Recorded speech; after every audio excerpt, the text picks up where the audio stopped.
So whether you are accepting dollar or not, that's another issue. But whenever interest rate sharply moving up, money will chase it.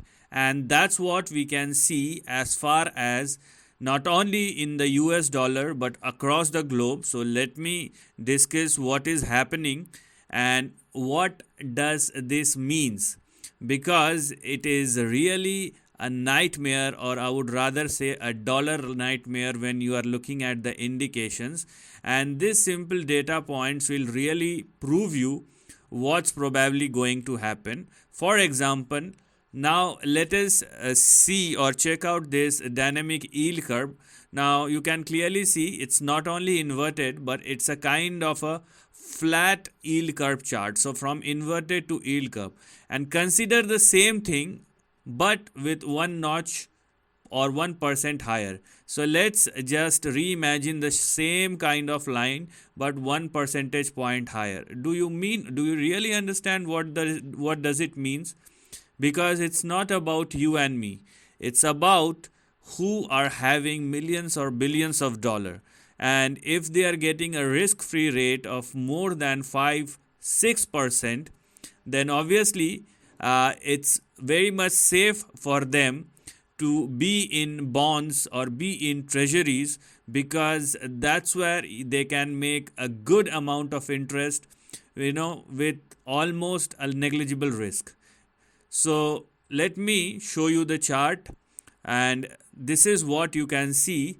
As far as I will show you the chart and interest rate chart of different central banks. So this is American Central Bank, or US, obviously US Fed.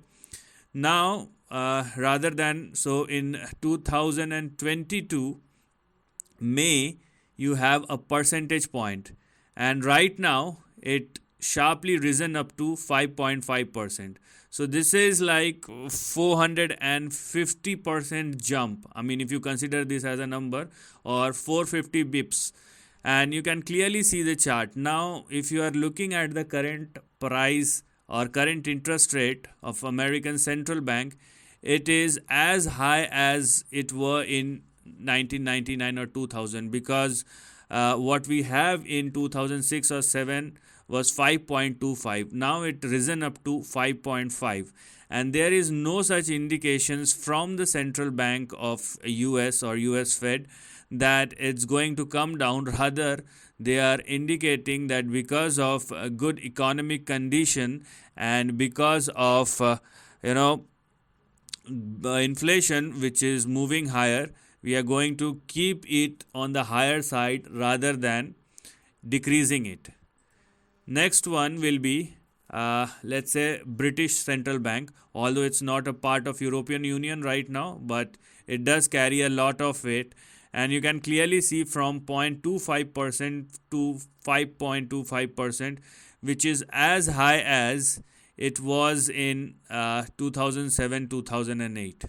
So you can understand, because see, whatever money printing or majority of money printing happened after 2008, after the big financial crash, not before that. So we need to adjust each and every percentage point depending upon the big events that has happened. This is for Canadian Central Bank. In 2022 it was 0.25, and now it risen up to 5%, which is as high as way back in 2000-2001. So there are consequences. There are indeed consequences. Same for the European Central Bank, and you can clearly see the kind of price move. It was, if you look at the chart, you can clearly see zero.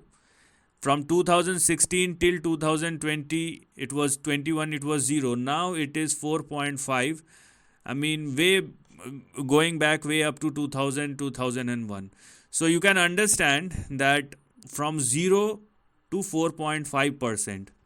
Now this is a mammoth risk that has developed for businesses as well, because from 2016 till 2020 they are paying nothing. Now they have to pay 4.5%. So everything does have a ramification. It is not only about you are going to get more interest rate, it's also about you have to pay more. Now the same thing may not apply for the RBI or the Indian Central Bank, because it's fluctuating in between 4 and 6%. So this is another concept, because developed countries now giving a more mature reaction compared to developing countries. That's another reason why money is chasing developed countries rather than developing countries. But the recent disaster by Turkish Central Bank, and you can clearly see the repo rate of 35%. I mean, it is way better than purchasing any stock. And you can clearly see, I mean, there is no such. It was 5.5% in 2012, and right now in 2023, 35%. It is the kind of risk-free return which you are getting from a country, I mean, by simply putting your money in a bank rather than purchasing stock. So obviously there are certain kind of risk, but as a foreign investor, those who have access to all the markets, obviously this creates an opportunity. So you can now understand why money is chasing risk-free returns rather than going into a risky market, including equity market or any other financial instrument, because there is an indication that the rate or the interest rate is going to move higher, or if it is not, then it is at least sustains at higher price chart, because other points are indicating so. Now let's go back to the dollar index chart. This is the US dollar index chart, and the very simple way, and I'm talking about the daily chart, that's sufficient enough for now. In a very simple manner, if you try to understand the chart, first of all, you can clearly see that there is a price breakout. There was a big downside, and then it's been consolidating, but at the end of the day, this is an attempt, or this is rather an reattempt by US dollar index, and what you can see here is a breakout above 106. Now, in a very simple manner, if you don't think otherwise, or if you don't try to extrapolate the data, what we can see as far as the chart is concerned is, because DXY is trading and sustaining above 106, the simplest thing to think about in the upcoming weeks, months or years, it will all depend upon how sharply or how loosely the price will react. But what is active is 106 on the downside and 113 and 115 on the upside.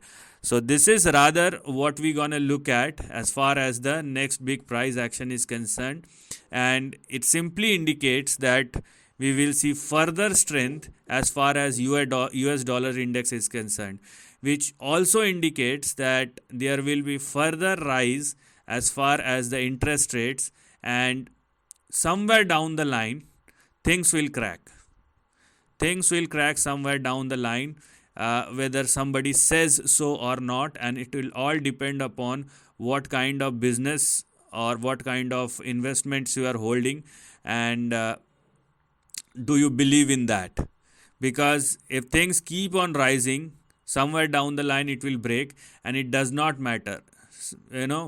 Nobody is going to say, if you expect that central bank or the foreign treasury secretary in the United States will say that we have done something wrong, they won't accept it, because the moment they say this thing, stock market will start it falling down. So they are not going to say something foolish like that. So you need to understand these very simple things. Now, looking at the chart, if dollar index continues to trade and sustain above 106 going forward with or without correction consolidation, the only way is on the upside, and which the chart itself is indicating.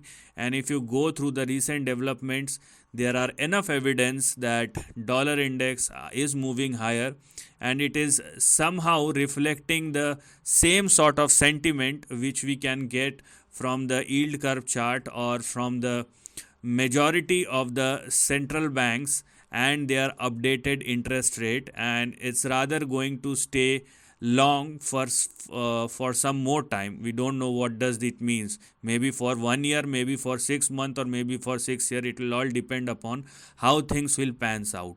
So this is the end of the video. Thanks for watching.